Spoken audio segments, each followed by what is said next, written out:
The Lord be with you. Let us pray.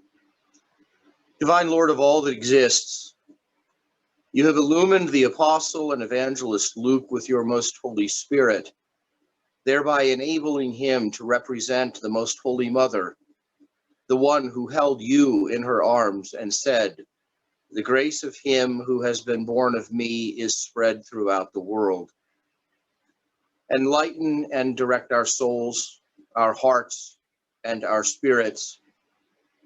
Guide us so that we may worthily and perfectly meditate upon your holy icon, that of your Holy Mother and of all the saints, which are for the glory and adornment of your holy church.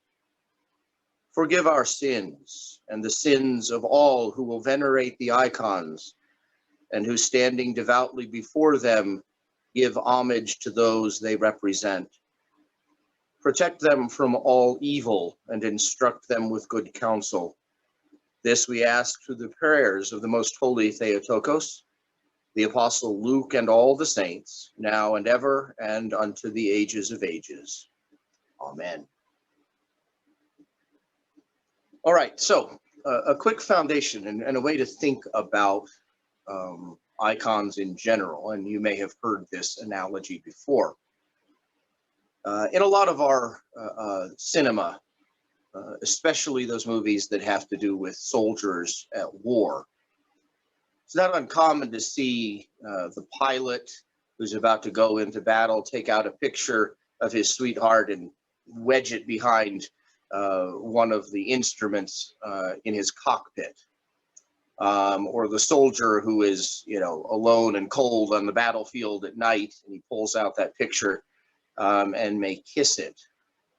Of course, one of the objections to iconography is that it is a form of idolatry, that somehow there is a mistaken belief that those who venerate icons believe that piece of wood and paint and various skills that go into it somehow contains Jesus or Mary or one of the saints. Which of course it does not, any more than that little piece of printed paper contains that sweetheart who that soldier misses. When that soldier tucks that back in his pocket or puts it on the instrument panel before the flight, it is not that piece of paper to which he is directing his adoration. It is to the person represented on the paper.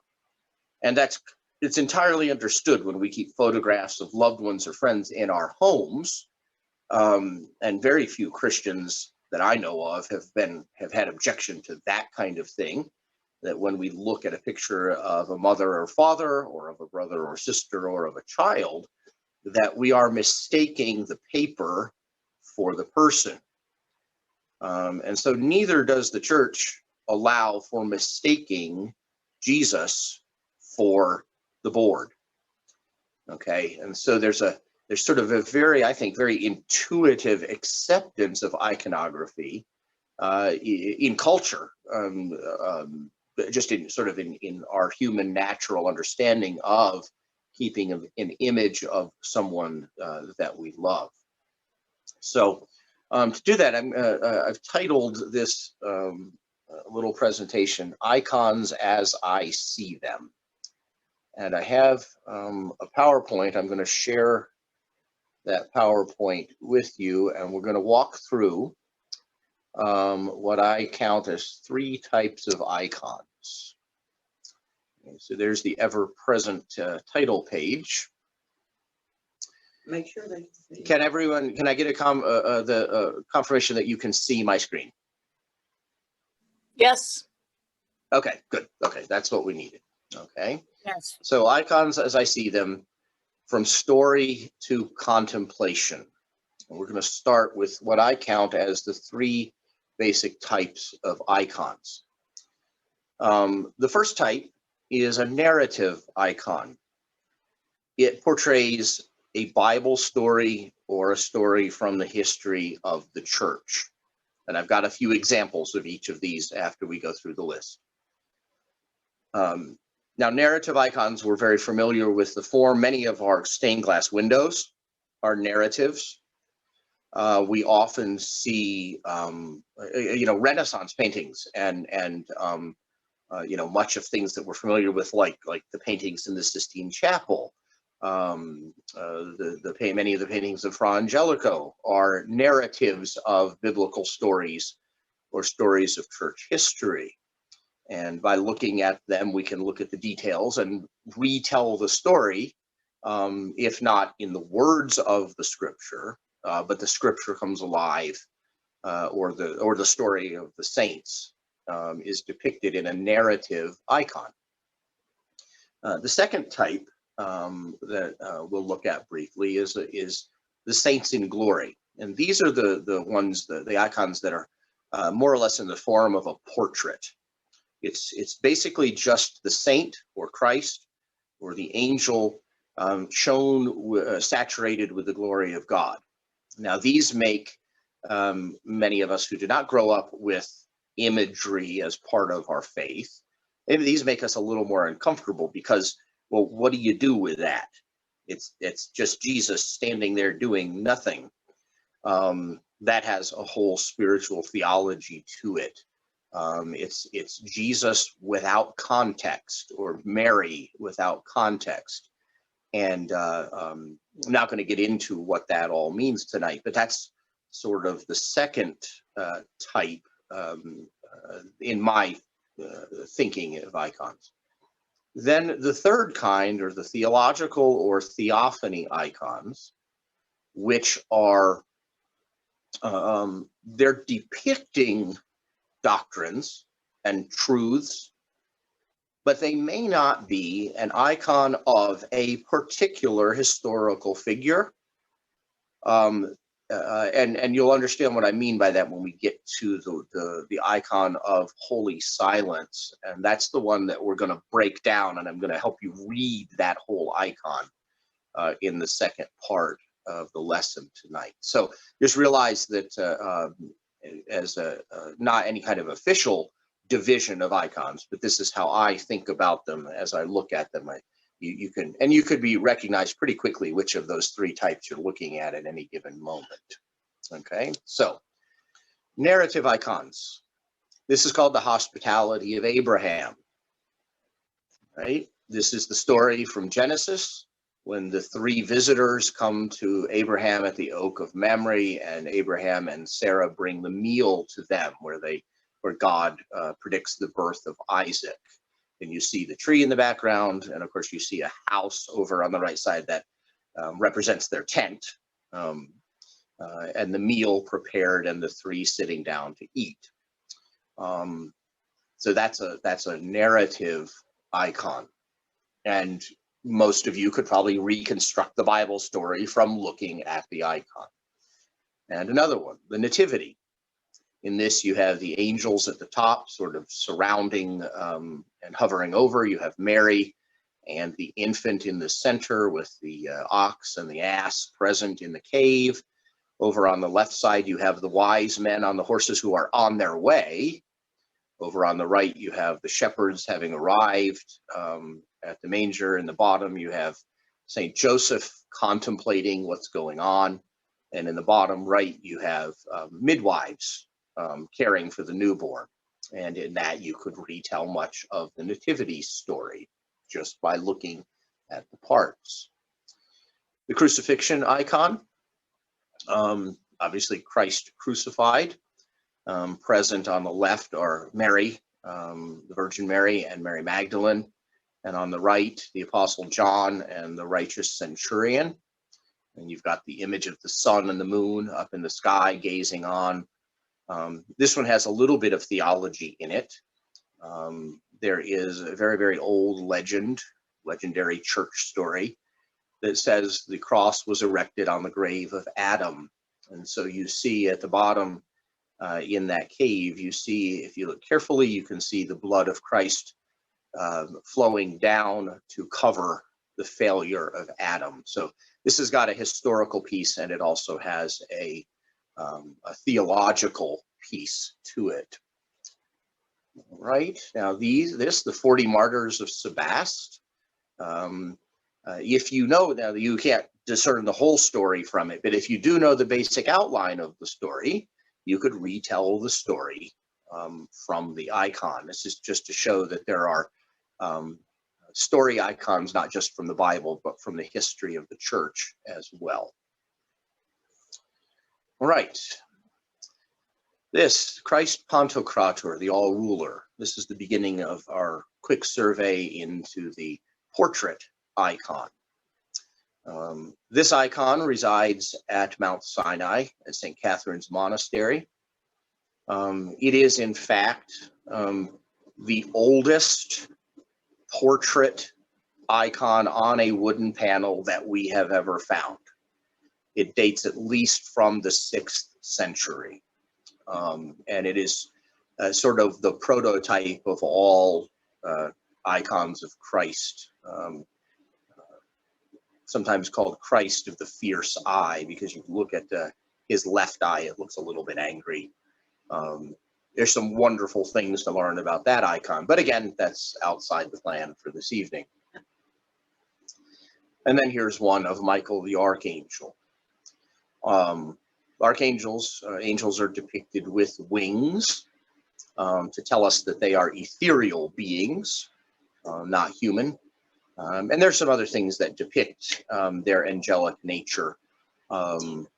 Yes, Susan, the antenna. You see the little ribbons. The archangels are always depicted with a crown. You can see that in Michael's hair. And then the two ribbons, which would have been to tie, historically that would have been what tied the coronet on their head. But symbolically, they are to tell us, like antenna, that the angels know innately and immediately the will of God. They have a sense of their mission, which extends beyond our abilities. And there's more to the angel icons than that, but there's just a couple things there. Okay, portrait icons. Now, into the theological icons. And these are, of course, icons of the Theotokos, the Blessed Virgin Mary. And they have titles to them. The one on the left is called the Diesis, or translated the supplication or the intercession. Mary is standing with her head bowed and she's facing to the side. Because this would always be paired with an icon of Christ, so that she is praying on our behalf to Christ. The next one at the bottom, where you see Mary's arms spread out and Christ being presented there, depicts the theology of her bearing Christ to us. Sometimes in that icon, Christ is depicted inside a circle, which is of dark blue, usually, indicating that through her, he comes to us from the depths of eternity. That is called the Panagia, or the All Holy. Brother Lee, is there another name for that icon? Yes, Platitera, which is short for Platitera tono renon, or wider than the heavens. Yes, greater, yeah, wider than the heavens or wider than the earth, yes. Because within her, she carried that which was greater than the heavens. Again, there's some theology to that one. The next one, where you see Christ and Mary with their cheeks touching, is sometimes called divine tenderness, or the Eleusa, showing through Mary Christ's adoration of the cosmos in the embrace and the kiss, sometimes sweet kissing, that one's called. But we learn from it his affection for his creation, she being the focal point of that. And then the fourth one is the Hodegetria, or the Virgin Mary who directs us to Christ. And you see that her action there is to direct our attention to him, and in directing attention to him, he is blessing her. So you can probably draw all kinds of Christian missiology from that, if you want to think on that. But they're icons in a sense, they're portrait, but they start bridging the gap into theology. Okay. And now to the focus of the evening, the Hezekiah, or the angel of holy silence. Okay. Now I want to pause now before I start dissecting this one for questions. So if you have a question, go ahead and unmute and ask. I'm going to stop sharing my screen for the moment.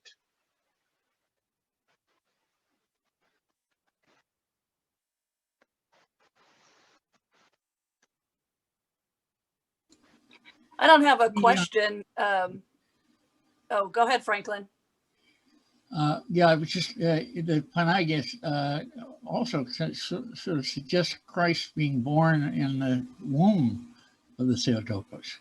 Yes, yeah, that is correct. That icon Sort of both. is a nativity icon of a sort. Yes. That was the one I wanted to comment on as well. Okay. Simply because I really am drawn to it and attracted to it. The Blessed Mother's hands are in the air in Aaron's position, confecting the Eucharist, which is, I mean, it's a parallel with another icon that I can't now remember the name, but it's very similar. In it might be the same actual image, but hands raised in prayer like that, with Jesus as the center, and the suggestion that had been made to me of that this is a confection of Eucharist, or the incarnation. Anyway, you're saying all the same things. Of this is a nativity piece, as just a particular interest to me in the position of her hands in that particular icon. Right. It's the position. It is the Aaron's position of prayer. At the same time of her lifting up, she's also pushing forward and presenting him to us. And of course, all of these types have dozens of minute differences in the position of hands and faces and eyes pointing one way or another. And that's a whole other, every one of them is a ball of twine to untangle all on its own. They just are, and that's fine. But that's not, we're not going to go into all of that tonight. I want to unpack this holy silence for you. Okay. Any other points or observations, questions?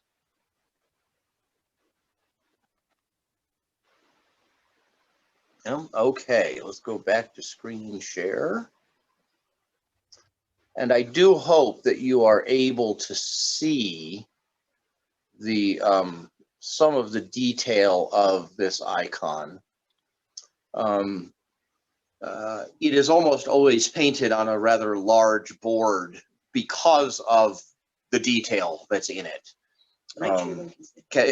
Again, can you see my screen? Yes. We can, yes. Okay. Okay, so Hezekiah means silence, can imply receptivity and stillness of soul. If you ever want to read some really, really funny spiritual writings, funny in the sense that they're kind of foreign to us, not that they're funny, they're well accepted in the church. Look up the Hezekists. Oh, you're gonna have to spell that. It's like Hezekiah with IST on the end of it, Hezekiast. They are literally where we get the term navel gazing from, okay? Because they believed that through deep and quiet meditation, being receptive to God, that the glory of God could literally shine to them through their flesh. It's always been a minority movement within the church, as you can imagine. But it is there, was there, still is there. But that's sort of a branch off. Not to interrupt, but I've related got to Jesus' prayer and the praying of the Orthodox prayer opening. Yes, it is. Brother Lee? The spellings are in the chat if you want to write them down. There you go. All right. So there is the icon of holy silence. Okay. Now I'm going to flip back and forth between the next page and this one so that we can see various details, and you can write these down if you want. The first thing that we see, that we are told about this person who is depicted here, is this is a spiritual person. Okay, so that's number one. And that is indicated to us by the fact that it is depicted as an angelic being. Okay, it is not a human person. It is a spiritual person. Okay, and that's what wings always signify. If you'll remember the icon of the visit to Abraham, the three were depicted with wings to show that they were other than human. Okay. The second thing is that this is a divine person. Okay. So that's the second. Now, it is hard to see in this image, and that's partly because of the size and partly because it is literally gold impressed on gold. But if you look very, very carefully, you can see in the halo an 8-pointed star. I'll give you a moment to try to see that if you want to try. It's not easy to see. Now, the 8-pointed star reflects what's known theologically as the 8th day. And we know that God created the heavens and the earth in the biblical account in 7 days. We know that Christ rose from the grave on the first day of the week, which is symbolically, literally, it's the first day of the next week. Symbolically, it's the 8th day. So the 8th day and the number 8 bring to our mind the idea of the creation is complete and now the new creation has begun. The divine thing has broken in. And so if you see any personage in an icon with an 8-pointed star within the halo, it is an indication that this is a divine person. Okay, so we have spiritual and we have divine. The third point in this is an all receptive and silent person. All receptive and silent. And there are two particular things in the image that give us that. The position of the hands, okay? And you can probably easily imagine yourself in prayer, quiet before God, with your hands basically in that position, crossed in front of your chest, quietly waiting for your hands to be filled. Okay, so that's the hands aren't there just to hold the smaller figure in the image. They're there as an image of receptivity. The other thing, and this is where we're going to step on some cultural toes, so you can all just relax for a half a minute, is that this person is depicted with long flowing hair or feminine. And in the sort of classical understanding, masculine was the active and that which impresses itself on other, and the feminine was the receptive and that which was impressed upon. Again, we're talking about a symbolic language that is certainly out of favor culturally and not politically popular. But that is how this icon was conceived and how it is presented. So the person in the icon is depicted as receptive and silent. Okay. The next point is that this person in and of themselves has glory or inheres glory. Okay. And if you will look at the presence of the crown, Okay, that is what we're looking at with the glory. Now, this is going to get a little bit weird. In the crown, there is a set in the front and the top a medallion, and that's a decorative medallion. You could zoom in on it, and it sort of has the 4 points of a cross, but there's nothing particular in it more than its decorative nature. You will also see two other medallions, one on each shoulder. Brother Guy, could I just interrupt? Could you maybe use your pointer to show some of these things?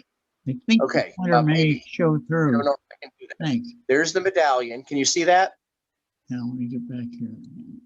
Can you see the little? Yeah. Okay. There, here, and here. Okay. And Okay. the star that you mentioned earlier, that's one thing I have not been able to. Oh, I can trace it. It's here. Okay, it's just not okay. But it's very, very faint. Yeah. Because it is the gold leaf was applied, and then a pressure tool was used to trace it and just indent the gold just the tiniest little bit. Mm-hmm. So it's actually very difficult to see on the screen. Okay, follow you. Okay. So it would actually be behind the head, so to speak. Yes, Like behind the head. Part of the halo, yeah. Yes, it's within the halo. We appreciate That's correct. Yeah, absolutely. Absolutely. Okay. So you have the glory that is depicted by the medallion in the crown and the crown itself. And then you have the two medallions that are on the shoulders, and they are flanking the small figure in the center. Now, again, we got to get ourselves into a little bit of Greek liturgy here. You'll see that those medallions have staves on them extending down to the hands of the angel. Mm-hmm. Okay, the little white lines that run down this direction here and here. Those are in the Eastern Church liturgical fans. Okay, in the procession, when they have a procession, they sort of take the place of our candles next to our crucifix, or our in the procession. And on a liturgical fan, they are adorned with the cherubim, and they stand by the altar as the cherubim hovering over the ark. So what you have is a personage who has glory, meaning the crown belongs to the subject of the icon and the medallion, but the subject also holds the cherubim over and around the small figure. Susan has a question. Yes. You call them stands? Can you spell that? Fans. Fans. Liturgical fans. F-A-N-S. Yes. Fans. Like. Yes, like you would see it, in the old movies, a servant blowing a fan over the person laying on the couch. It's built like that, except it's an icon of the cherubim. Okay. Okay. So again, this is a little bit. I'm trying to explain this as best I can. The figure has glory in and of itself, the subject of the icon, but because those two staves with the fans are held over and around the small figure, that glory is bestowed upon the smaller figure as well. You Okay. can see that in Oriental symbolism.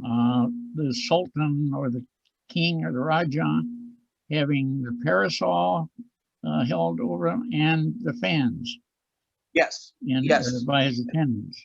Yes, and don't forget that Christianity is in fact an Eastern religion. So that's an important thing. Okay, so the person has glory and has glory in and of themselves, and this person bestows glory.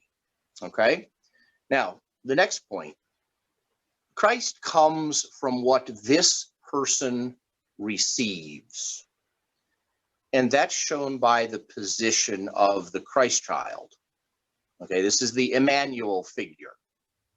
Okay, and the hands that are open in receptivity then hold Emmanuel.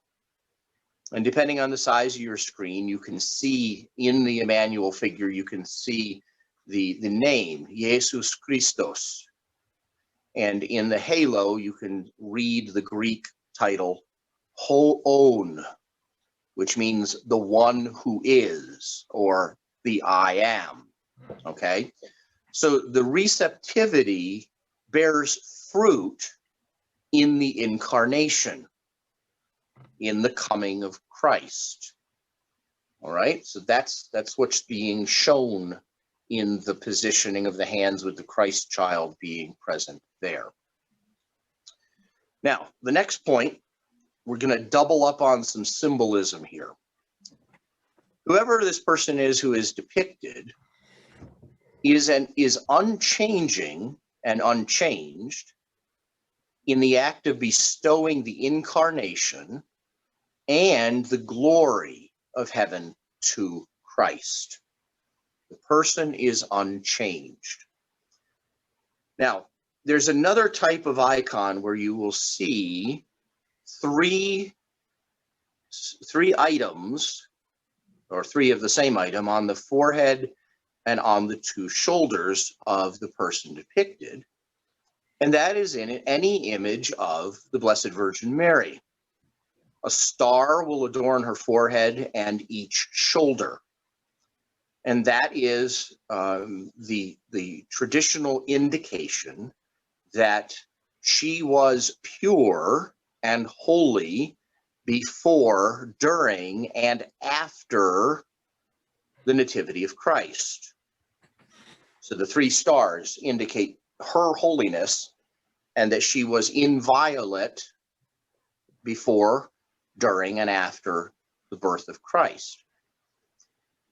So we have these medallions symbolize glory, but on top of that, they also symbolize that this person being displayed, the holy angel, is the same before, during, and after the bringing forth of Christ, the bringing forth of the incarnate Christ.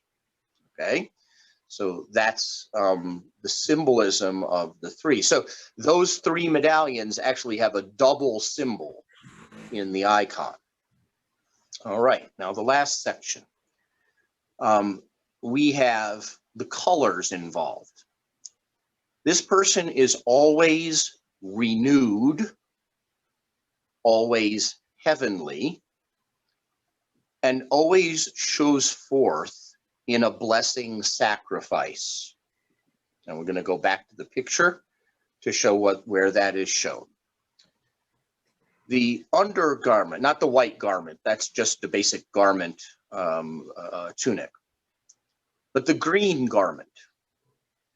I know that we often say in the Western tradition that the green of Epiphany and the green of Pentecost season indicate Christian growth.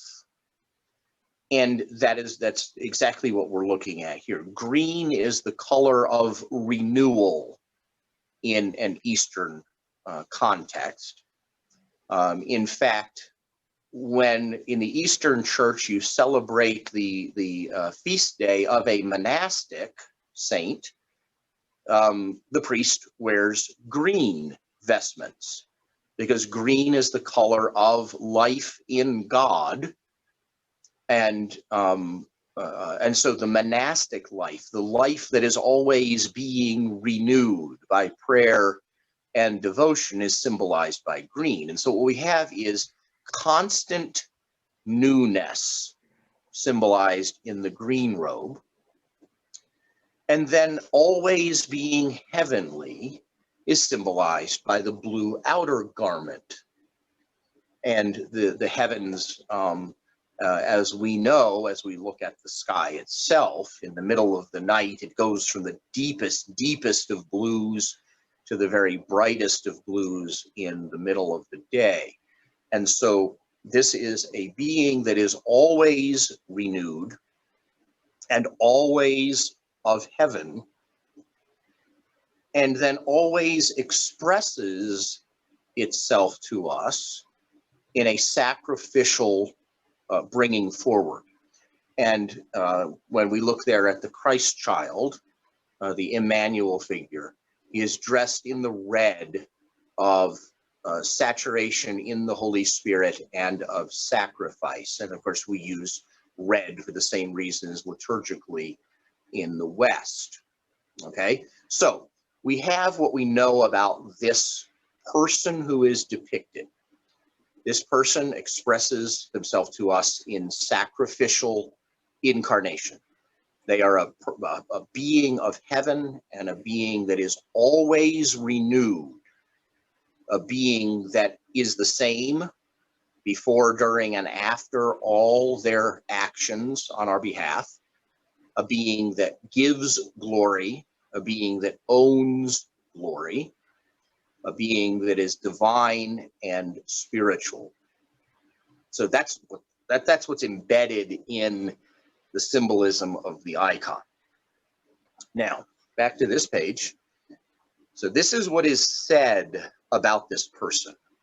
Now, who fits all those categories? The eternal Son and Logos. The eternal Son is spiritual, not of the earth. The eternal Son is truly a divine being. He is eternally begotten of the Father.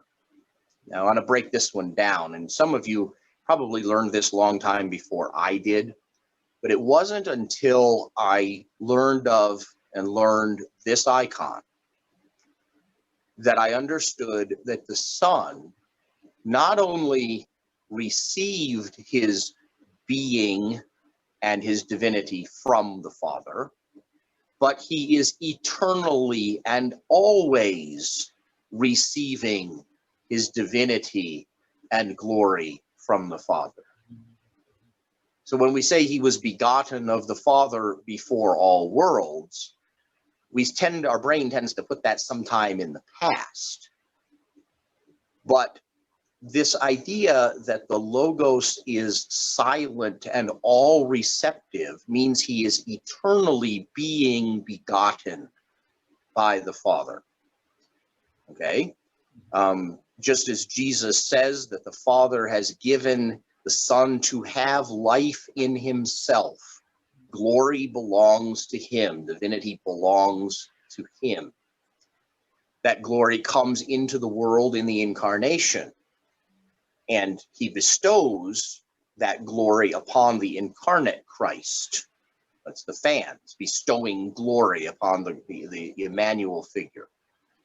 The three medallions showing that the divinity of the eternal Logos is unchanged by his incarnation. Very God of very God, very man of the Blessed Virgin Mary, his mother. And that receiving all things from the Father includes his will to save. It includes his action in becoming incarnate and self-sacrificing and extending blessing into the cosmos. And so as I look at this icon, what I really think we're looking at is an icon, a theological icon of the eternal Logos, not depicted in what the Logos looks like, because the Logos doesn't look like anything. We cannot create an image of the Logos. But this is an image, and if you want to, it's almost an image that depicts the second section of the Nicene Creed. Eternally begotten of the Father before worlds, God of God, light of light, very God of very gods, begotten, not made, of one being with the Father. You know, it's the creed in iconographic form.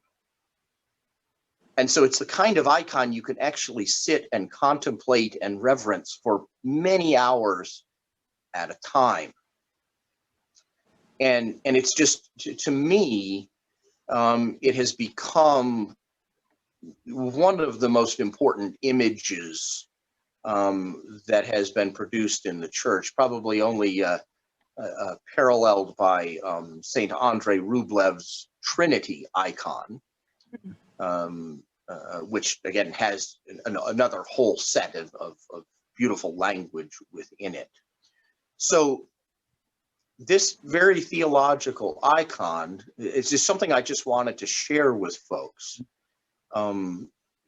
It is, in my mind, as you contemplate this particular icon, you're literally receiving the teaching of the ecumenical creed of the church in visual form. And in visual form, you can adore that one who is the eternal Logos without ever making the mistake that you think that the eternal Logos is somehow stuck in the paint. Because you know that if he could get stuck in paint, he wouldn't be worth worshiping.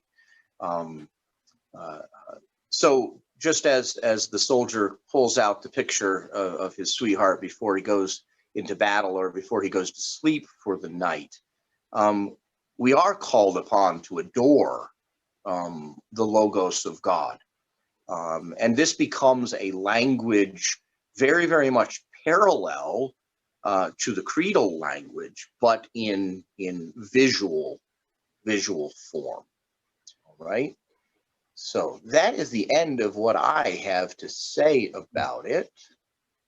I'm going to stop my screen share. And if you want to turn on your camera, I'm perfectly happy to field questions. I have a Brother, question. if I could say something, I'm totally blown away by this. I never, ever, when it first came on the screen, imagined of what was there. So I have to thank you for that. It's unbelievable to realize what is embedded in this icon and some of the other icons that you showed. So I want to thank you for that.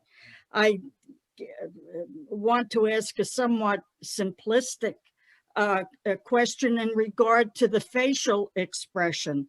Is there any symbolism? Is there anything we should see in the facial expression on the individual who's Generally speaking, except I think the only time I can think of where this is different is in the icons of the crucifixion, where Mary and John will be depicted with explicit sorrow on their faces. Most of the time, you will see the expression to be very passive, or I don't mean apathetic, but apatheia, without pathos. And I believe the reason for that is if an artist puts in a particular pathos into a painting, they're telling you what your reaction should be. And your reaction to the eternal Logos or any icon is not always going to be the same. And so they try to create sort of a passionless contemplation. And I'm not always great at portraying that, but that's the general framework that the expression falls into. Right, Susan had a question. Oh, go ahead. Sorry. Oh, it's a real quick question. Well, actually, it's just a comment. The medallions and the stars you were talking about. Yes. Reminds me of the sign of the cross. They are in that position. Yes, they are. Missing the fourth point, but yes, they are in that spot, but I hadn't perceived that. But that's what I thought about. Yes. Okay, Patty, go ahead. So 2 questions. One, brother, did you write this? Is this your Yes, work? that one that I showed there of the Holy Silence is an icon that I wrote. Yes. Beautiful. Thank you. And then another question. Earlier you said the Christ Pantocrator is 6th century. What's a date for the appearance of Holy Silence, the Hezekiah, if you happen to know? I do not know that. I should look that up. I don't know the answer to I'll that. look it up. Okay, Susan. I'm just curious. This is absolutely marvelous. Yes. Brother Lee, do you have any insight into that question? No, unfortunately, I don't. Okay. Okay. That's all. Okay. Hang on, I'm looking. Isn't Google a wonderful thing? Yeah, except for the fact that it's not. In real time. It's an It'll give me something to do, a little homework to Yep. try to figure that out.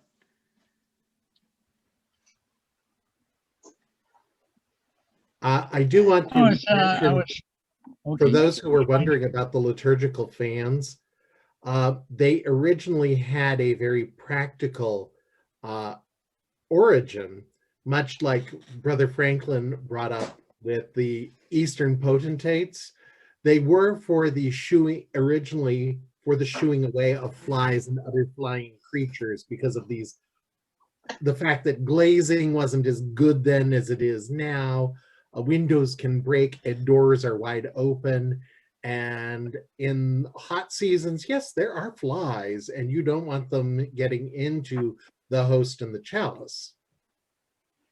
Right. And then they just painted cherubim on them later. Yeah. Or hammered them on if you had a full metal set of repeating. Yes. Yes. And you got to Yeah, be it's- careful with those, because I've seen acolytes almost take out people with them.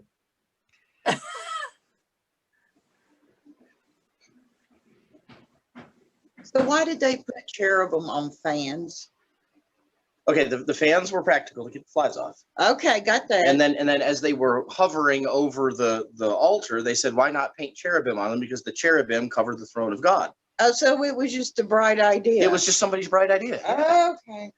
Plus, it really ties in with the liturgy, where you tend to see them either at the reading of the gospel or at the bringing in of the gifts at the in the offertory when they're chanting the cherubic hymn. So if you learn the liturgies of St. Basil and St. John Chrysostom, that's the hymn that is most often sung during that procession. Right. Essentially, let all mortal flesh keep silence, which we know well. That's the one from the liturgy of St. James. Oh, St. James. Okay. Well, my beard isn't I would long enough point- to know those. I would point also to like Isaiah 6, the one image of the vision, of the throne room of God and the angels flying around. Apparently in heaven, there's a lot of motion. It Yes. sort of looks a little bit like, Brother Lee, you've got a fan above you at this moment. Perhaps it's bestowing glory, upon you, but it seems as Yes, he looks like, right.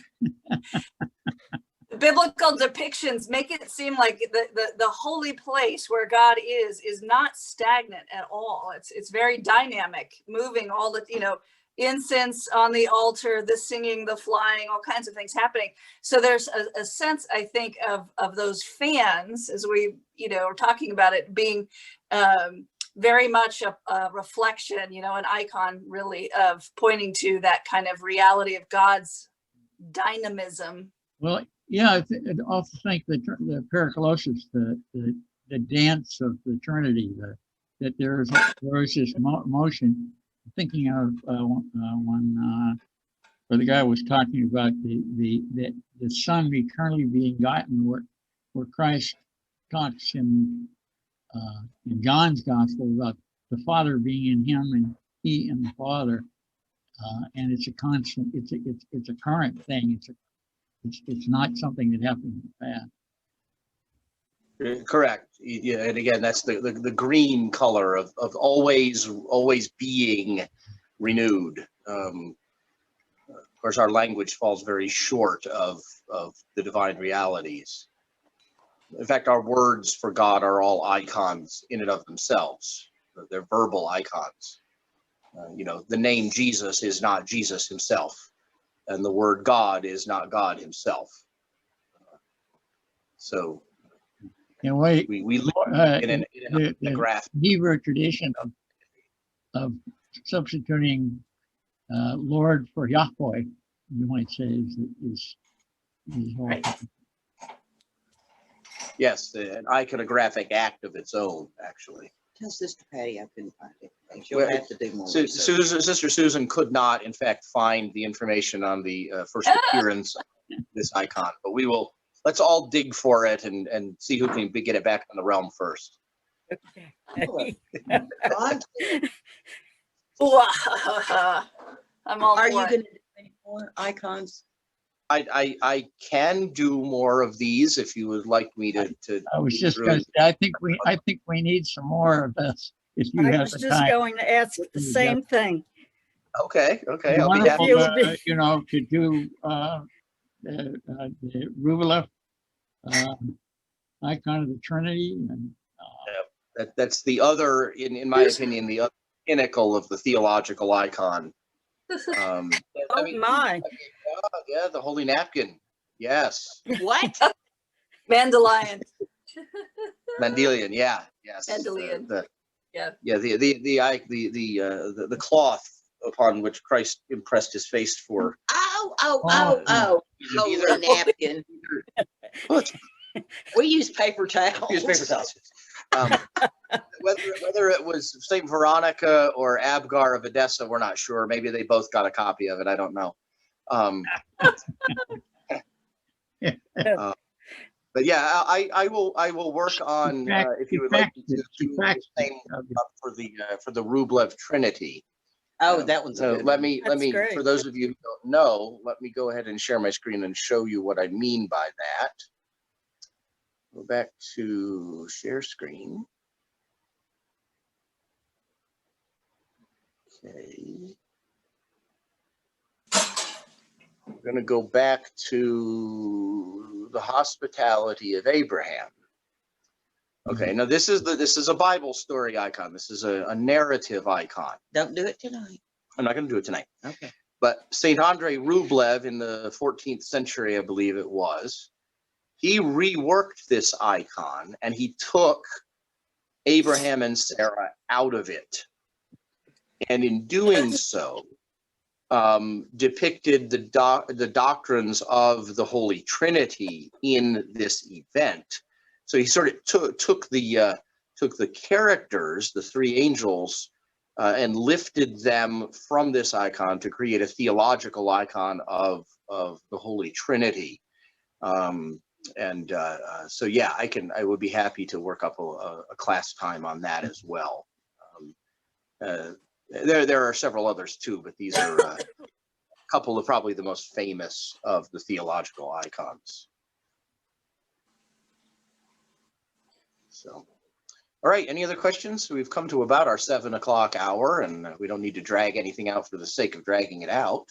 just, you know, take your time to do it, and when you're ready, let us know. We'll, you know, I will share it the same way. Great. All right, Excellent. everyone. Thank you so much. Excellent. well, Thank thank you so you. much. It's Thank you. wonderful.